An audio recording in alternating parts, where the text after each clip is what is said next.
무슨 의미가 있을까? 근데 제가 민주주의를 좋아하는 이유 또는 정당의 중심이 된 민주주의를 좋아하는 이유는 그나마 인간이 갖고 있는 이런 조건에 그래도 가장 가깝기 때문에 그래요. 제가 지금 전문가와 지식인 또는 어떤 확실한 판단을 갖는 사람들이 모여서 정당 정치 밖에서 뭘 하려고 하는 게 왜 그건 민주주의랑 양립하지 않는 태도인지를 말씀드리려고 하는 건 전 이런 거랑 관련이 있다고 생각해요.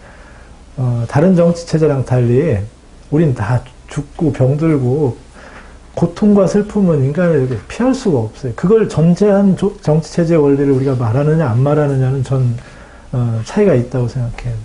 그렇기 때문에 정당 민주주의라고 하는 건 확실한 걸 말하는 게 아니라 부분만 내가 옳다고 생각할 수 있고 그렇기 때문에 다른 정당하고 경쟁하고 토론하고 그리고 확실히 않다 그러면 조정해서라도 그거를 이 현실적인 최선의 선택으로 받아들이는 태도 이게 저는 정당 정치의 중심을 둔 민주주의가 그나마 인간적인 이유라고 생각해요. 그래서 이제 그 분야를 이제 말씀드리려고 하면서 지난 시간에 혹시 제가 너무 눈을 깜빡거려가지고 조금 당황하셨을 여러분에게 변명 겸. 자, 이제 이야기를 이제 하겠습니다. 우리가 정당 정치 밖에 조금 아까 말씀드린 것처럼 밖에서 뭔가 확실한 판단을 해서 공익을 찾아가고 실천할 수 있으면 좋겠지만 14페이지 제가 밑에서 두 번째에서 얘기한 것처럼 인간은 그런 공익적 덕성의 문제하고 지식의 문제를 해결할 수 없다는 걸 말씀드리려고 하는 거예요. 만약에 정당 정치 밖에서 그럴 수 있다 그러면 공공성에 대한 최선의 지식을 우리는 가질 수 있다고 생각할 수 있어야 돼요. 그리고 그걸 가진 사람은 공공선을 실천할 수 있는 남들보다 우월한 권력을 위치에 가졌다고 가정할 때 그 사람은 그 권력을 갖고 타락하지 않는다는 전제를 갈 수 있어야 돼요. 권력론의 출발은 인간은 권력을 가지면 이 남용할 수 있다는 게 인간적 법칙이라는 걸 받아들이는 거예요. 그렇기 때문에 권력은 늘 제한되어야 되는 거예요. 현대 민주주의론의 첫 번째 출발은 제한 주권론이에요. 그렇기 때문에 세 번째는 인간의 공공선을 알 수 있다 하더라도 공공선과 관련돼서 여기 우리가 결정을 내려야 될 분야는 수두룩하게 많아요. 그러면 부분들의 지식을 모으면 전체로도 선할 수 있는지가 확정적이어야 돼요. 공공선은 발견될 수 있다. 누구든 공공선을 실천하는 과정에서 결정권에 가까이 가더라도 그는 타락하지 않을 수 있다는 걸 보장할 수 있다. 이게 여러 분야에서 이루어질 텐데 각 분야의 지식을 판단을 합치면 이게 전체를 위해서 최선이다. 이게 전제가 되면 정당 정치 아니고도 좋은 정치가가 이걸 판단해서 할 수도 있어요. 근데 그게 불가능하고 어렵다라는 걸 이제 말씀드려보죠. 이제 15페이지인데 공공선은 그게 무엇인가는 논쟁적인 문제일 뿐 그 누구도 논란의 여지가 없는 제안을 할 수는 없어요. 그런 지식은 어느 누구도 갖출 수가 없어요. 공적 문제에 관해서 우리가 가질 수 있는 지식은 경험으로부터 얻은 지혜와 이성적 사고, 그 사이 언저리 어딘가에 있다라는 것. 민주주의란 이에 대한 다양한 주장들 사이에 공적 토론과 정당한 절차를 통해 불완전하나마 합의를 형성하는 과정일 뿐 내용 자체를 사전적으로 누군가 확정적으로 더 나은 우월한 지식을 가질 수 있다? 그럼 이건 민주주의가 아닌 거예요. 민주주의는 나도 틀릴 수 있다고 가정하는 사람들, 나 스스로 살기에는 이 세상이 너무 위험하고 두렵다고 생각하는 사람들, 그렇기 때문에 이견을 통해서도 배울 수 있는 사람들이 하는 정치의 원리인 거지, 이걸 다 알고 있다는 사람들이 정치하는 게 민주주의가 아니다라는 게 일단 생각해야 돼요. 누구든 만인을 평등하게 선의를 통해서 다룰 수 있다라고 하는 건 우리가 그렇게 살려고 노력은 할 수 있을 거예요. 하지만 그런 결정권을 가진 사람이 늘 그렇게 공익적 덕성을 가지고 권력을 다룰 수 있다는 걸 보장은 그 자체로도 아무것도 못해요. 그 권력은 외부에 의해서 절제되어야 합니다. 권력론의 중심, 그 사람 내부에 아무리 좋은 사람이라고 우리가 아무리 해도 그 사람은 권력을 갖게 되면 외부의 제약 없이 자유롭게 행사하려고 그러면 남용할 수 있다는 것을 피해서 여기 정치의 원리를 만드는 건 불가능하다는 거. 이게 두 번째입니다. 세 번째는 환경정책과 마치 원자력 정책이든, 전쟁에서 핵무기를 써야 된다는 원칙과 보병의 원칙이든, 그 분야별 주장을 양립시킬 수 있는 그런 뭐라고 해야 되나, 분야별 지식의 합을 통제해서, 전체로서의 완전한 지식을 관리할 수 있는 가능성, 인간에게 없어요. 인간은 어떤 분야에서 최선이, 다른 분야에서는 차악이 될 수도 있고, 최악이 될 수도 있어요. 이 사이에 있기 때문에, 정당 정치라고 하는 건 불완전한 결정이나마 정당성 있게 갖춰가는 그 기반에 대한 거예요. 정당 정치가 완벽한 결정을 한다는 것이 아니라 불완전한 결정이나마 우리가 절차적으로 정당하다고 합의할 수 있기 때문에 그게 정당 정치인 거예요. 그렇지 않으면 이렇게 주장하는 사람들의 좋은 정치 꿈이 실현될 수 있겠죠. 모든 사람을 위해서. 그리고 분야별 정책을 모아서 전체 체제를 위해서. 그리고 누구도 정치를 해서 결정권을 갖는다고 해서 타락하지 않을 거라는 걸 보장할 수 있어서 그게 안 되기 때문에 우리 같은 지금 민주주의를 하고 있다는 걸 생각해야 된다는 거예요. 그러면 전문가들과 지식인이라면 좀 다르지 않을까. 이들은 많이 배웠고 학습을 통해서 자신의 덕성을 더 많이 갈고 닦을 수 있었고 분야별 지식에서도 통달할 수 있고 그러면 전문가들이 다루면 괜찮지 않을까. 이렇다 그러면 또 전문가하고 지식인들을 모아서 사회를 이끌게 하면 정당 정치가 나올 수 있을 거예요. 이것도 불가능합니다. 제가 15페이지에 이제 맨 밑에 얘기한 것처럼 전문가라고 하는 이름은 어느 한 분야에 관해서는 전부를 알고자 하면서 그 밖에 이 모든 분야에 대해서는 무지하기로 작심한 사람들을 보고 전문가라고 불러요. 대개는 집안에서 자기 일 이외에는 도대체 할 줄 아는 게 없는 사람? 이게 전문가입니다. 그래서 전문가? 편협하게 많이 하는 사람이라는 게 전문가의 정의예요. 도덕적 능력에서 그럼 전문가나 지식인이 더 나을까? 토마스 제퍼슨이 아주 좋은 말을 했습니다. 도덕적 사건을 농부와 교수에게 말해봐라. 누가 더 도덕적으로 우월한 판단을 하나? 농부가 때때로 훨씬 더 도덕적으로 우월한 판단을 한다는 겁니다. 왜? 농부는 전문가랑 달리 본인이 배우고 익힌 인위적인 규칙에 의해서 그런 편견에 의해서 휘둘리지 않기 때문에 그렇답니다.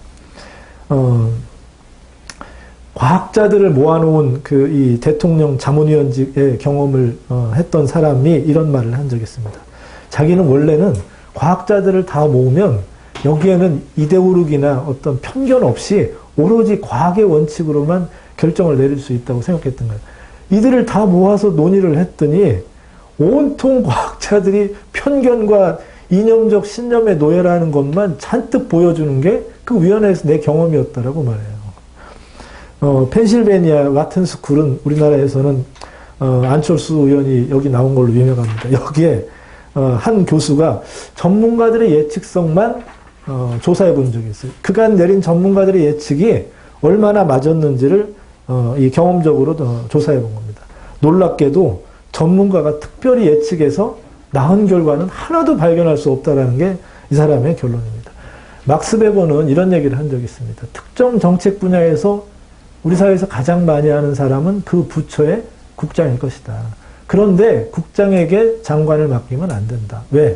장관의 역할은 그런 국장의 보고를 받고 자신을 장관으로 만든 시민들의 의사와 그 시민들의 의사가 자기만이 아니라 다른 정당에도 어떻게 분포되어 있는지를 고려해서 이걸 보고 뭐라고 부르겠습니까? 정치적인 고려를 통해서 결정을 내려주는 사람이지 그 분야에 최고 많이 하는 사람이 장관이 되는 게 아니다라는 겁니다. 이 프랑스 육군 장군을 지낸 클레망소라는 사람이 있습니다. 이 사람이 육군 장군을 지내면서 이 장군들하고 얼마나 많이 얘기를 했겠어요. 장군들의 의견들을 이 전쟁 과정에서 이 사람이 경험해보고 나서는 깜짝 놀란 거예요. 장군들이 얼마나 편협한지에 대해서. 그래서 이런 얘기를 했습니다. 전쟁은 너무너무 중요해서 장군들에게 맡겨놓을 수가 없다. 이게 전문가와 전문가적 결정과 정치적 결정이 그래서 균형을 이루어야 되는 거지. 전문가는 전체 공익을 위해서는 한 부분만 사회적인 가치를 갖는다고 생각해.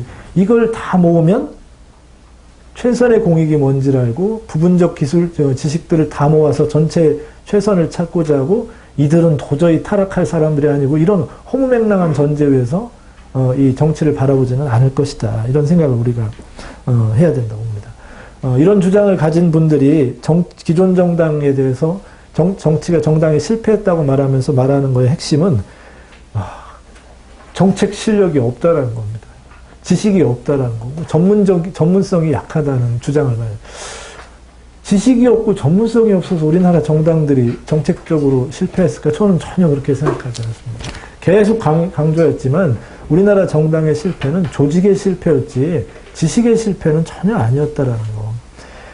개파나 정치 때문에 이 지금 정당들은 안 된다고 그러는데 개파나 정치는 정치의 본질입니다. 정당 다원주의를 통해서 개파나 정치가 정당이 해악이 되지 않도록 관리하는 데 실패했기 때문에 그렇지 개파나 정파 때문에 문제 있다고 말하면 정치 자체는 존립할 방법이 별로 없습니다. 정책 능력도 잘 생각해 보면 정책이 필요한 사람이 만드는 겁니다. 그게 민주정치입니다. 청문회는 원래 민주정치에서 원리는 정책의 수용자들이 자기 주장을 하는 겁니다. 우리가 지금 그 영세 자영업자들 관련돼서 그 산업정책상에서 그 제도를 바꾼 게 있지 않습니까? 대형 그 마트 앞에 로부터 몇 미터 하는 건 이 자영업자들, 단체들이 모여서 그들이 어떤 요구를 하고 있는지에 기반 없이 그냥 누군가 정치가 그렇게 해가지고 이걸 하시면은 됩니다라고 했다고 저는 전혀 생각하지 않습니다. 노동 관련된 법도 최고의 전문가는 그 이익 집단들이 잘 모이면 거기서 좋은 대안이 나옵니다.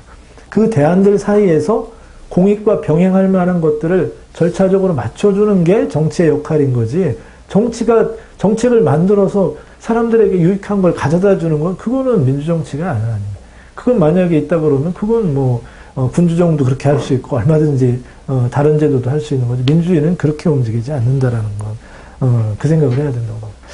제가 우리나라 정치에 대해서 참 놀랍다고 생각하는 건 한국에 지금 점점 국회의원들이 정말 대단한 사람들이 들어가고 있습니다. 법률가, 무슨 각 분야의 교수들, 시민운동의 전문가들, 하여튼 우리나라의 기라성 같은 엘리트들이 점점 국회의원이 되는 게 드러나고 있습니다. 그런데 이런 것이 문제인 거지. 문제라고 있다 그러면 그런데도 왜 이러냐를 말해야 되는 거지. 전문가와 지식인이 정당에 약하고 지금 정당들은 무슨 못 배운 무지랭이들의 덩어리로 돼 있어. 그건 말이 안 되는 얘기지 않습니까?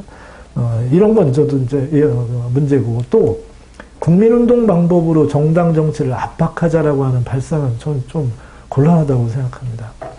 권위주의에서 싸움이라면 모를까. 민주주의에서는 사회 하부 기반이 좋아야 됩니다. 교수도 좋아야 되고, 법률가도 좋아야 되고, 언론가도 좋아야 되고, 노동운동 지도자도 좋아야 되는 하부 구조가 튼튼해야 되는 거지. 이걸 한 번에 다 묶어서 그 중에 가장 선한 것을 이 획일적으로 전국화해가지고 이거를 정당의 방향을 이끌 만한 그런 어떤 국민운동이 될 수 있다고 믿는다고, 저는 그건 말이 안 된다고 생각합니다. 민주주의에서 국민운동이 유일하게 가능한 건 어느 누구의 눈에 보더라도 이거는 바꿔야 된다라고 하는 게 있으면 그거는 전 가능하다고 봅니다. 예컨대 정부가 너무 권위주의 돼가지고 이건 민주주의라고 하는 허울 속에 이건 용납할 수 없다. 그러면 예를 들어서 대규모적인 시민 불복종 운동을 벌일 수 있다거나 이런 최소주의적인 범위 안에서는 가능할 수 있지만 정당들을 계도하는 국민운동이 가능하다 그러면 그건 민주주의가 아니라고 저는 생각합니다. 이런저런 점을 생각을 한다 그러면 이게 전문가주의적인 어떤 기반을 갖고 말하는 거는 그건 쉬운 게 아니다라는 건 그걸 좀 생각을 해봐야 된다고 봅니다.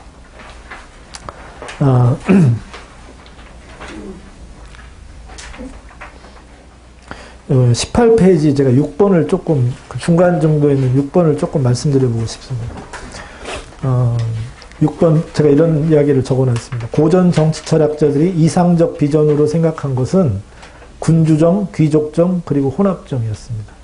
제가 무슨 얘기를 말씀드리려고 하면 고전 정치 철학자들이 이상적인 정체로 생각했던 건 반드시 민주정은 아니다라는 것. 민주정만 이상적이라고 또 생각한 것도 아니다라는 것.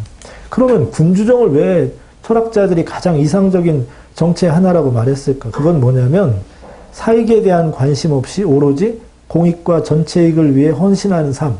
이게 군주정의 덕목입니다. 이게 우리나라 사람들은 이걸 민주주의라고 생각하는 건 이게 그렇기 때문에 많은 정치 하는 사람들이나 후보들이 나는 당리당략에 휘둘리지 않고 오로지 국민을 위해서 그건 군주정의 덕목이다라는 걸 꼭 생각을 해야 됩니다.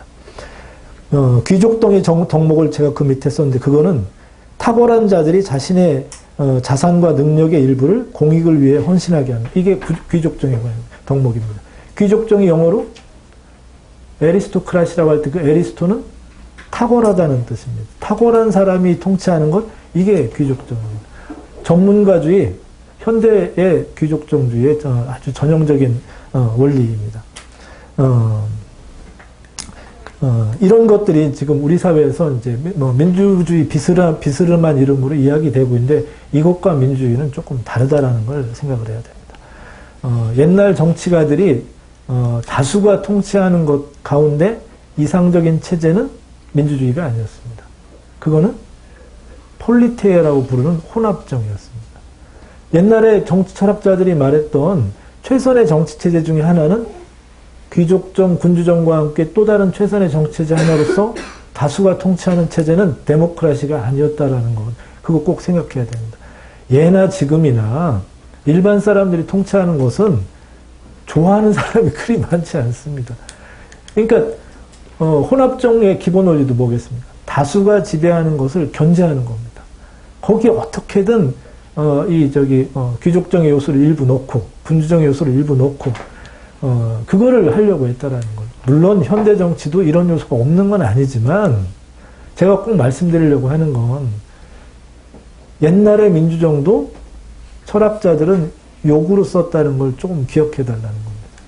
옛날에 데모크라시라는 말은 좋은 말이 아니었다라는 걸 저는 꼭 기억을 해주셨으면 좋겠다는 생각이 듭니다. 현대 정당 정치도 욕으로 많이 쓰입니다. 근데 중요합니다. 제가 여러 번 강조드리지만 인간에게서 중요한 건 사실 욕을 많이 먹는 겁니다.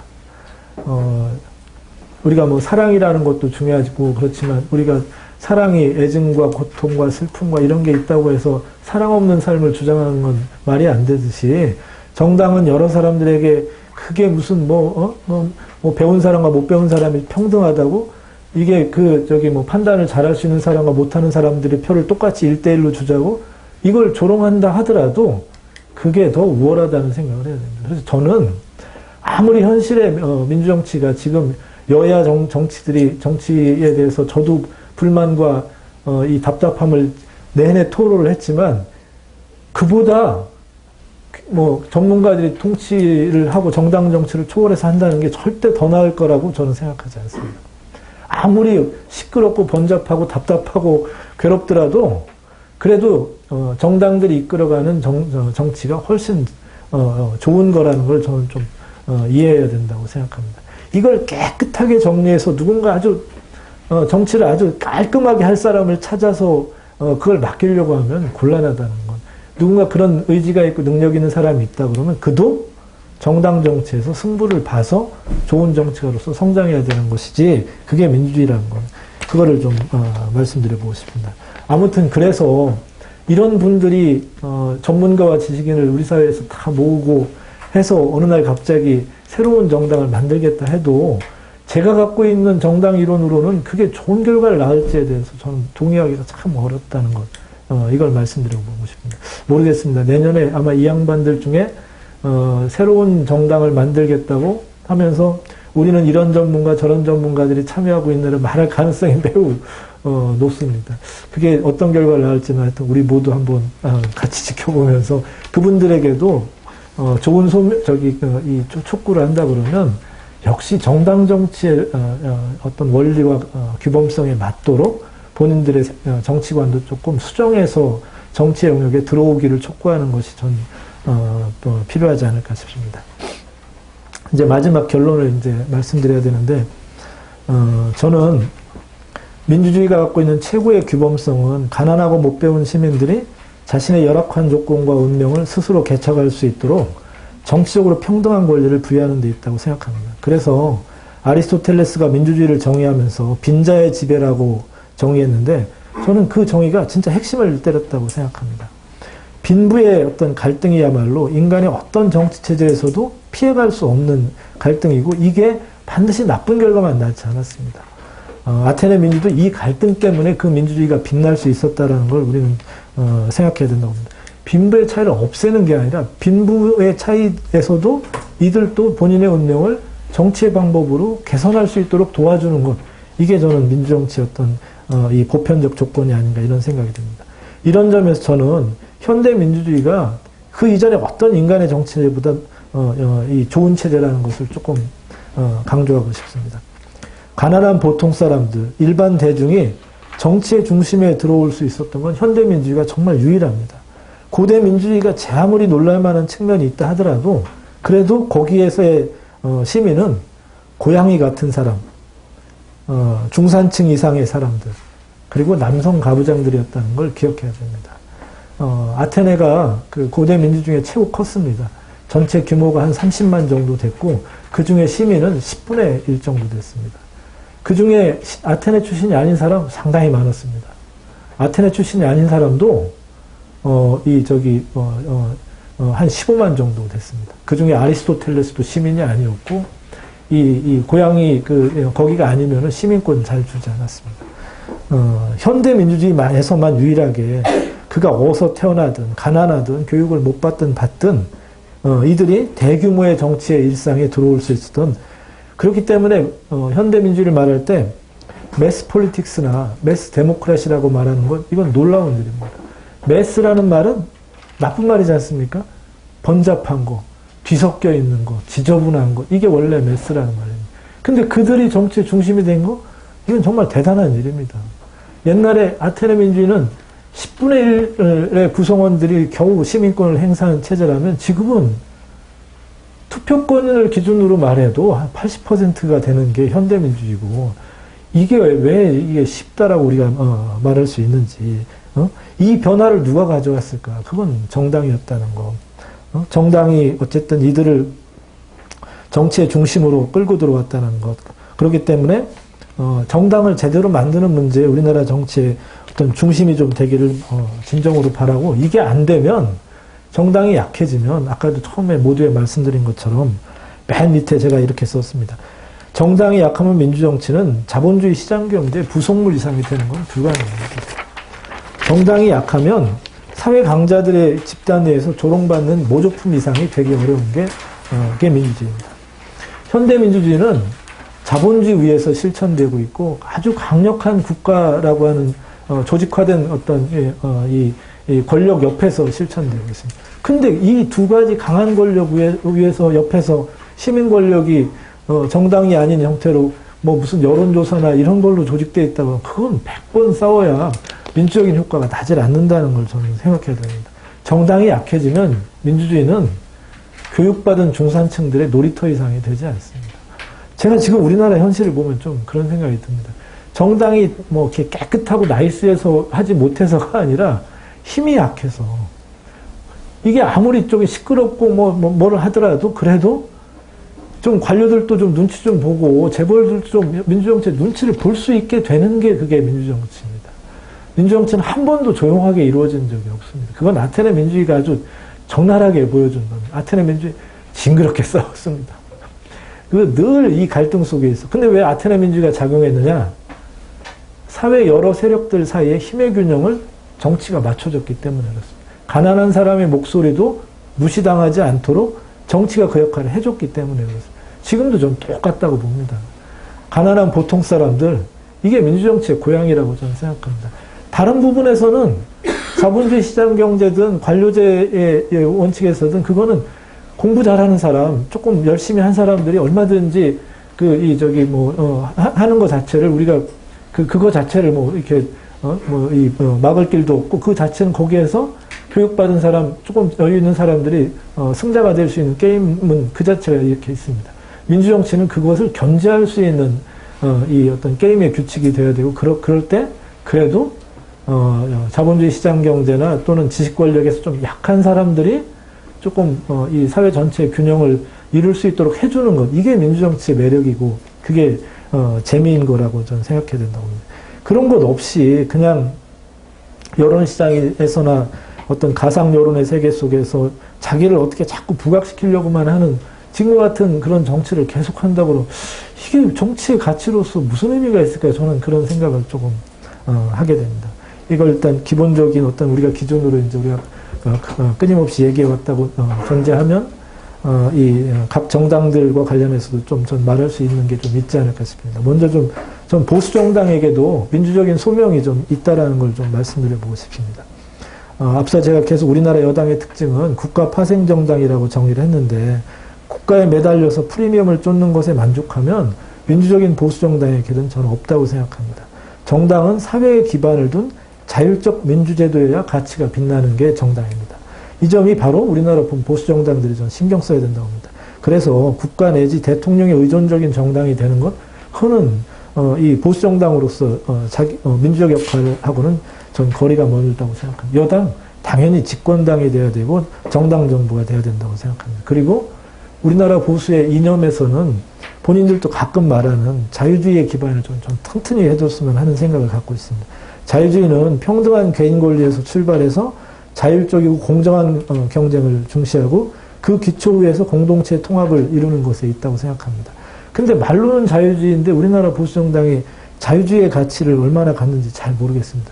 그렇게 되면 관료 중심적이거나 재벌 의존적인 어떤 그런 거나 중앙집권은 어떤 구조에 전 보수정당도 적절한 해독제 역할을 해줄 수 있어야 될 텐데 그렇지 못하다는 것. 또 한 가지는 보수정당도 노동 문제에 좀 소명이 있다고 생각합니다. 우리나라 이 노동자들은 아무리 자영업자가 많다 하더라도 경제활동 인구의 절대 대다수입니다. 따라서 보수정당도 이 땀 흘려 함께 일하는 사회를 만드는 문제에서 보수도 이 문제에 더 잘하려고 해야지. 우리는 노동자를 보호하는 게 아니라 기업의 입장을 대신한다. 그러면 엄밀히 말하면 그건 소수정당이 되겠다는 뜻입니다. 세상의 어느 보수정당도 그 사회의 50% 가까운 지지를 얻는다는 건 가난한 사람도 대변을 하는 겁니다. 보수정당이 그 가난한 사람과 부자 사이의 균형을 어떻게 유지하는 것에서 조금 부자에 가까운 편향적인 건 있을 수 있다 하더라도 이거 자체를 없는 보수정당은 그거는 말이 되지 않는다는 것. 보수는 확실히 한국 사회에서 프리미엄이 있습니다. 그 프리미엄을 좋은 데 좀 썼으면 좋겠고 진보랑 공정하게 경쟁할 수 있도록 본인들도 실력으로 말하고 실력으로 일해야 된다. 그러면 전 진보정당에게도 선한 효과를 가져서 보수와 진보 사이의 좋은 균형을 우리가 만들 수 있지 않을까 싶습니다. 그래서 보수정당도 민주정치의 소명이 있다라는 생각으로 좀 우리 사회에서 보수정당의 어떤 변화도 좀 있었으면 좋겠습니다. 민주당이나 이제 진보정당들에 대해서도 좀 우리가 생각을 해볼 수가 있는데 정당 조직론 관련돼서는 그간 계속 얘기를 했고 정당 체계론 관련돼서만 제 이야기를 조금 하고 싶습니다. 사실 이 문제를 다 다루려면 제가 21페이지에 써놓은 것처럼 해결해야 될 쟁점들이 사실 없는 건 아닙니다. 정당 체제와 안정화와 관련돼서 사실 제가 정당 이론에서 가장 강력한 이론은 정당 체계는 하층 동원의 계계를 넘을 때 정당 정치가 안정된다라고 얘기를 했는데 우리는 하층 동원이 있었나를 사실 한번 생각해 볼 필요가 있습니다. 87년에서 90년 초에 이르는 시기가 이것도 이 지역균열이 동원됐던 것도 이걸 하층균열이라고 볼 수 있을까? 사실 좀 논의해 볼 만한 가치가 있다라고 생각을 합니다.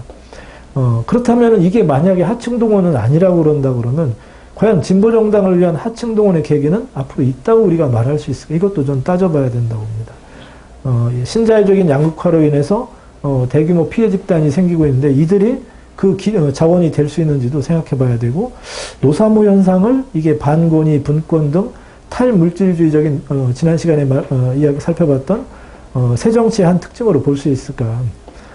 안철수 현상의 지지자들은 이들과 어떻게 다를까? 우리는 과연 서유럽적인 어떤 진보보수의 정당체제적 경로는 불가능한 걸까? 중산층 중심의 어떤 정당, 노동과 좌파의 시민권이 허용되지 않는 보수 대 보수의 양당체제는 한국에서 정말 불가피한 걸까? 만약에 보수와 보수의 양당체제 밖에 한국에서는 어렵다 그러면 부자와 빈자의 보편적인 갈등이나 자본주의적 계층 갈등이나 좌우와 같은 어떤 그런 것들은 어떻게 표현되게 될까? 정말 민주당은 한국형 진보정당의 어떤 그런 길이 민주당에게도 열려 있을까? 이런 문제들을 사실 따져볼 수 있는데 이건 그 자체로서 답을 관찰자로서는 충분히 찾는 건 불가능합니다. 이거는 그야말로 정당들이 답을 이 몸으로 보여줘야 되는, 행동으로 보여줘야 되는 질문일 수 있다고 생각하는데, 저는 이 질문을 하나로 만약에 전체의 어떤 것을 조금 하나의 질문으로 집약한다 그러면 전 다음과 같이 되지 않을까 이런 생각이 듭니다. 만약에 누군가 당신은 한국 정치의 가장 중대 특징 또는 한국 정치의 가장 중심적인 갈등을 뭐라고 보느냐고 물은다 그러면 저는 한국 정치는 두 개의 정당 체계 간의 갈등이 한국 정치의 중심적 갈등이다라고 말해보고 싶습니다. 당연히 하나의 정당 체제는 지금 우리가 보는 크게 세 정당 블록으로 이루어져 있는 이 정당 체제라고 생각이 됩니다. 하나는 아까 말씀드린 것처럼 국가 파생 정당이고, 이 정당의 어떤 조직적인 이익은 아마도 일당 우위 체제를 공고하는 데 아마 있다고 생각하게 될 겁니다. 다른 하나는 이들의 다른 짝으로서 국가로 상승하려는 욕구가 지배적인 야당이라고 볼 수 있겠습니다. 새정치민주연합은 어느 뭐로 보나 자체의 사회적 기반이 있는 것도 아니고 대중조직이 있는 것도 아니고 이념적 정체성이 있는 것도 아닌데, 이들을 그나마 유지시키는 힘은 강한 국가 파생 정당에 대한 반대를 조직하는 데 있습니다. 사실 정체성의 중요한 특징은 부정적인 아이덴티티를 불러들이는 겁니다. 그런데 그 내부는 그야말로 정말 독특하고 이질적인 개성들을 가진 사람들의 모임입니다. 그래서 가끔은 좀 우리나라 정당이 오거니제이션의 특징을 갖고 있는가, 우리가 보편적인 정당 이론으로서 분석할 수 있는 조직적 특성을 갖고 있는가. 그래서 민주당에 있는 사람들한테 정당 조직의 특성으로서 표도 보고 아무리 봤자 이게 정당을 작동시키는 조직적 특성이라고 볼 수 있을까에 대해서 늘 이게 만약 글을 쓰라고 그러면 잘 못 쓰겠다는 생각이 듭니다. 그래서 할 수 없이 개념을 만들어 본다 그러면 우리나라 정당은 오거니제이션으로서 정당이기보다는, 민주당 같은 경우가 아레나 같다는 생각이 듭니다. 약간 경기장 같다는 것. 거기에 각자 그냥 개인이 좌판 깔면 그냥 정당이 되는 겁니다. 그들의 덩어리로만 말할 수 있는. 근데 이들을 그나마 유지시키는 건 대권에 대한 도전이, 그거 하나로 이걸 묶을 수 있다는 거. 그런 면에서 보면 한국의 야당은 강한 국가중심적 사회와 대통령제와 단순다수제와 중앙집권적인 구조라고 하는 그런 제도에 매달려 있는 정당이라는 생각입니다. 가끔 정치학 이론에서 뷰로크라틱 링이라고 하는 영어 단어를 잘 씁니다. 관료제에 매달려 있는 조직이라는 뜻입니다. 정당이나 이익집단이나 이거 다 사회적 기반을 둬야 되는데, 우리나라에 지금 잘 보면 이익집단들도 돈 버는 최고 좋은 방법은 국가에 있다는 걸 너무 잘 압니다. 정부 정책이나 규칙이 어떻게 변하는가를 알아야 돈을 버는 게 한국식입니다. 정당도 점점 그렇게 돼서 이게 거의 정당 보조금으로 운영하게 되는 정당이 되면 전형적으로 영어 표현으로 말하면 뷰로크라틱 링이 되는 겁니다. 사회적으로 자율적인 기반을 갖는 게 아니라 국가 관료제에 이렇게 매달려 있는 정당이 되고 이렇게 되기 쉽습니다. 제가 민주당이 그럴 그 특징을 갖는 걸로 정의해도 아마도 무방할 거라고 생각합니다. 다른 나라 외국 사람의 정당 이론가들이 아마 이렇게 물을 수 있을 겁니다. 당신네 나라의 그 제일 야당인 이 민주당은 이름을 여러 개 바꿨지만 통칭한다 그러면 민주당은 어떤 정당인가요? 어떤 이익 집단이 지지하나? 거기 재정은 어디서 나오나? 국회의원 후보자 공천은 정당 내부에서 길러지나 아니면 누가 이렇게 지명을 하나? 다 따져보면 이건 사실 보편적인 정당에 하나도 맞는 그게 별로 없습니다. 그렇기 때문에 그 정당을 만약 말하라 그러면 그러면 한국은 정당을 말할 때 강한 국가라고 하는 전제 없이는 말하기 어렵다. 그 강한 국가로부터 권력도 예산도 이득도 챙기려고 하는 국가에 매달려 있는 측면이 훨씬 더 강한 게 한국 정당이어서 늘 기회는 있다. 대선을 한번 게임은 할 수 있다. 그런데 그 정당이 집권하고 나서는 늘 불안정한 기로에 서게 된다. 관료제랑 싸울 것이냐 아니면 국가관료제 편승 이 어떤 그거와 그들의 도움을 받아서 정부를 운영할 거냐가 집권에는 늘 갈등을 갖게 된다. 아마 이렇게 우리가 야당은 얘기할 수 있게 될 겁니다. 아마 이들이 새정치민주연합이 자신의 조직적 이익을 만약 정확히 말하라 그러면 이 정당은 강한 양당제를 원해야 정상입니다. 근데 신기하게도 본인의 정당 조직으로서의 조직적 이익은 양당제인데 본인들도 그거를 이제 욕할 때도 있고 다른 제도를 말할 때도 있는데 참 조직의 상태하고 각자 말하는 것도 참 복잡하게 다르다는 이런 생각도 가끔 듭니다. 하지만 우리나라 지금 새정치민주연합의 가장 큰 정당으로서의 특징은 두려움을 동원하는 데 있습니다. 박근혜 정부에 대한 두려움, 지난 저기는 이명박 정부에 대한 뭐 이 과도함에 대한 두려움, 이걸 통해서 내부의 응집력이나 이걸 가졌던 그 정당입니다. 물론 제가 말씀드리는 건 이렇게 정당이 되면 안 된다는 뜻입니다. 정당 자체는 그야말로 어떤 이 사회적 어떤 요소들을 풍부하게 안을 수 있어야 그 역할을 한다라는 거. 진보 정당들에 대해서도 좀 여러 가지로 참 복잡합니다. 분명히 진보 정당의 출현은 보수 양당 체제에 대한 도전으로 시작이 됐습니다. 그런데 선거를 거듭할수록 보수 야당의 도움을 받지 않을 수 없는 압박 때문에 참 방황하고 있는 게 저는 지금 진보 정당이라고 합니다. 비례대표제랑 다당제를 바라지만 그 전에 진보 정당 블록 내부가 먼저 다당화돼 버리고 말았습니다. 이들 사이의 상처가 서로를 부정하게 되면서 묘한 분열적인 심리 상태를 보이는 문제를 안고 있는데, 그렇기 때문에 어느 날 갑자기 시간을 돌아놓고 보니까 이들이 민주당과의 거리를 좁혀서 야권 후보 단일화의 참여권을 본인들의 어떤 조직적 이익에서 가장 중요한 걸 두다 보니까 어느 날 갑자기 민주당이 한국을 대표하는 진보정당으로 호명되는 일이 여론에서 아주 많아지고 있습니다. 진보정당이 그렇게 만들어준 면이 아주 큽니다. 그러면서 이 한편으로는 보수야당의 도움을 불가피하지만 또 다른 한편에서는 다른 가능성을 찾고자 뭐 선거연합도 추구해보고 어떻게 하면 다당제가 될 수 있는지도 뭐 이렇게 저렇게 생각해보는 아주 딱한 영국이 있는 게 저는 우리나라 진보정당의 어떤 상태가 아닌가 싶습니다. 이게 우리 지금 제1정당 체제의 혼란과 방황이라고 저는 생각합니다. 이게 당연히 제1의 정당 체제는 해결할 수 없는 윤리적 딜레마들하고 긴장으로 가득 차 있습니다. 그렇기 때문에 모든 정당들에게 있어서 지금 갖는 이 상황이라고 하는 건 어떤 뚜렷한 해결책이 있는 게 아닌 뭔가 하고 있다라는 걸 보여줘야 되는, 저는 어떤 척하는 것이 지금 우리나라 정당들의 중요한 어떤 특징 같다는 생각이 듭니다. 뭔가 진짜 할 수 있는 대안이 별로 없습니다. 예를 들어 민주당 속에 있는 사람들 아무 해도 방법이 없다가 민주당 안에 있는 사람들의 자조적인 얘기고, 진보정당 안에서도 도대체 어떻게 해야 될지 잘 모르겠다가 진보정당 안에 있는 사람들의 모두 공통된 의견들로 지금 이루어져 있습니다.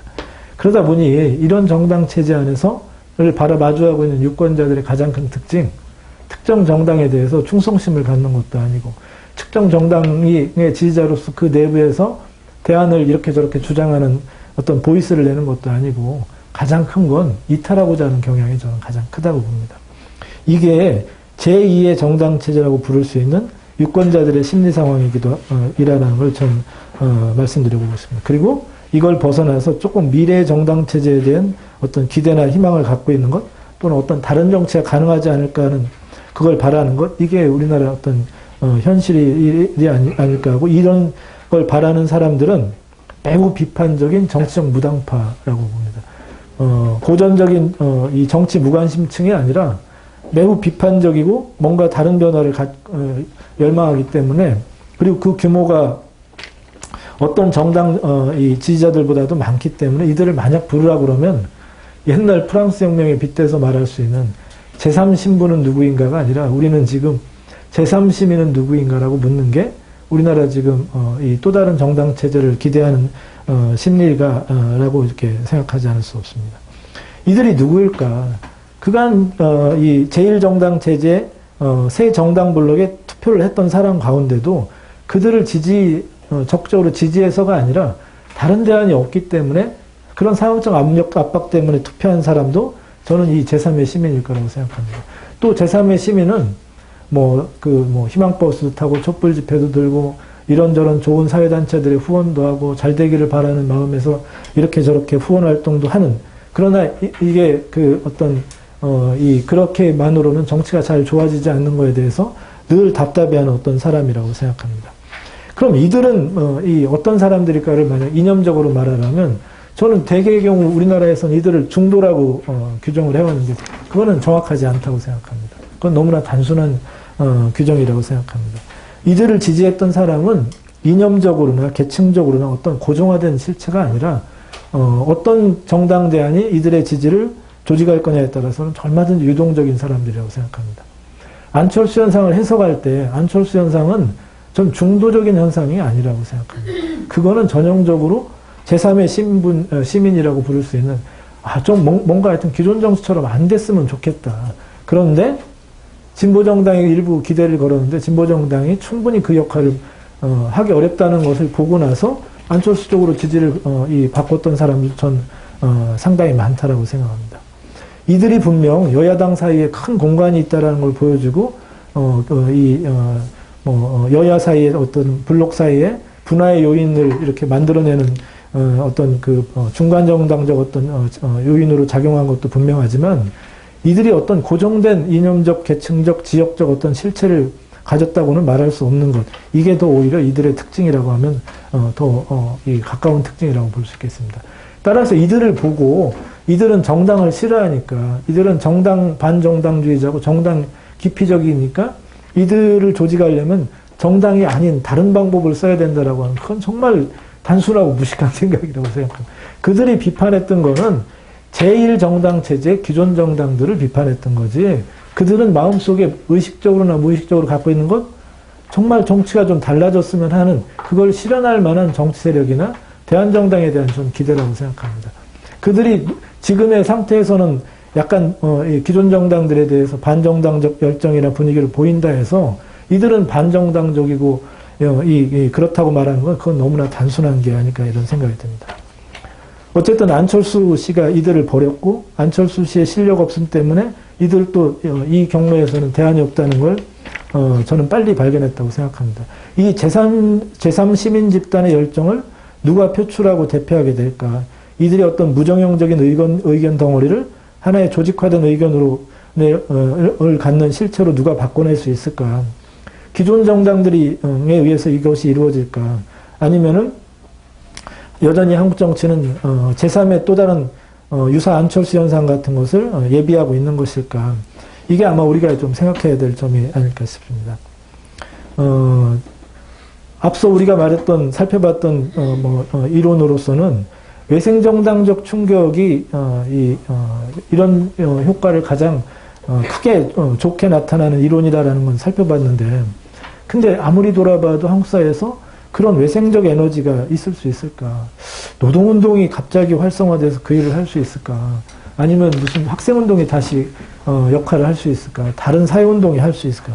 제가 보기엔 그건 좀 어렵지 않나 싶습니다. 한국 정치의 또 다른 중요한 특징 중에 하나는 운동적 에너지가 촛불 집회나 이렇게 비조직적 형태는 모르겠지만 조직화된 운동적 에너지가 아주 빠르게 약화되고 있는 게 또 다른 하나의 특징이기 때문에 외생정당적 충격이 이게 과연 씌울 수 있을까에 대해서 점점점 저 스스로도 좀 부정적이 됩니다. 제가 생각할 때는 그러기 때문에 막연하게 어떤 외생적 어떤 현상이 또 나타날 거라고 기대하거나 뭔가 국민운동적인 방법을 뭔가를 찾아서 어떤 새로운 어떤 정치를 한다거나 이런 방법보다는 일단 현재 각자가 속해 있는 정당에서 자신의 정당 조직을 단단하게 만드는 것을 가장 우선적으로 생각하면서 이것이 시간이 걸릴지 모르나 그것이 궁극적으로는 가장 확실한 길임을 좀 생각하는 것이 내부의 합의가 좀 돼주는 변화가 좀 필요하지 않을까 싶습니다. 지금 있는 정당 조직 안에서 활동하는 게 불편해하는 정치 엘리트들이 너무 많습니다. 근데 그 사람들에게 더 좋은 가능성과 기회를 준다 그러면 잘할 수 있을까? 전 못할 거라고 봅니다.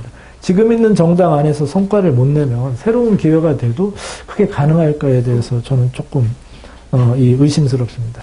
자꾸 기존 정당들 내에서 활동하는 게 불편하니까 뭔가 새로운 가능성과 기대를 찾아서 시민정치니 무슨 네트워크 정치니 새로운 걸 말하는데 제가 본 현대민주의 역사에서 정당의 범위를 벗어나서 그런 시도를 한 거는 간헐적인 기회만 줄 뿐 그게 오래 유지되는 사례는 저는 불가능하다는 생각이 듭니다. 아무리 뭐해도 현대민주 정치는 정당 정치라는 제약과 압박을 벗어나서 그것으로부터 할 수 있는 건 베를루스콘이나 무슨 아놀츠 슈왈츠네거나 이런 몇 가지 아주 특별한 사례만 있을 뿐이 그것도 유지가 그렇게 쉽지 않다라는 걸 저는 꼭 생각해야 된다고 봅니다.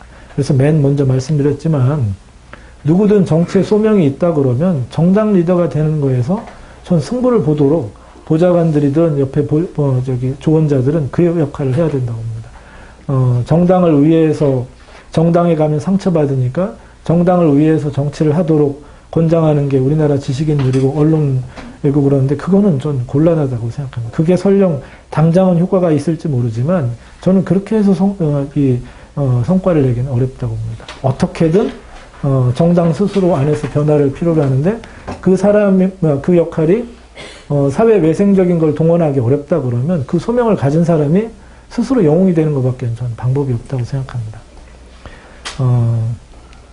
맨 마지막에 유명한 어떤 경구를 하나 이렇게 했는데 영웅을 기다리는 사회는 불행하다는 말이 있습니다. 그런데 영웅을 기다리는데 영웅이 없는 사회는 더 불행하다고 생각합니다. 이미 한국 정치는 불행합니다. 사실 정당의 역할이 약해져서 가난한 사람들의 보호자가 못 되었는데 더 불행한 한국 정치가 되지는 않았으면 하는 생각입니다. 정당론 강의가 아주 화려한 이론이나 이런 걸 기대하셨을 뿐이나 뭔가 정당론 강의를 들으면 정당을 한 번에 쌈박하게 바꿀 걸 기대하시는 분들에게는 이 강의가 실망스럽겠지만 어떤 면에서는 정당 정치로는 딱 하나입니다. 좋은 정당을 만들려는 것. 그리고 그 좋은 정당을 만드는데 각자가 리더든 활동가든 상근자든 누구든 거기에 소명을 가질 때 정당도 좋아지고 민주정치도 발전한다는 것. 어떻게 보면 그 단순한 하나를 확인하기 위해서 이렇게 긴 이 우회로를 거쳐왔다고 생각합니다. 근데 안타깝게도 우리나라 정치에서의 지배적인 담론은 이 길과 정면으로 다른 길로 치닫고 있습니다. 모르겠습니다. 제가 여기 강의를 들으신 분이 저랑 또 똑같은 생각을 또 가져야 되는 법은 없으니까 그렇겠지만 혹시나 제 생각에 조금이라도 합리성이 있다 그러면 정당 이론이 말하는 것과 정반대로 치닫는 것에 기꺼이 비판자가 되주시는 것이 한국 민주주의 발전에도 유익한 일이 아닐까라고 말씀드리면서 제 긴 강의를 모두 마치겠습니다. 감사합니다.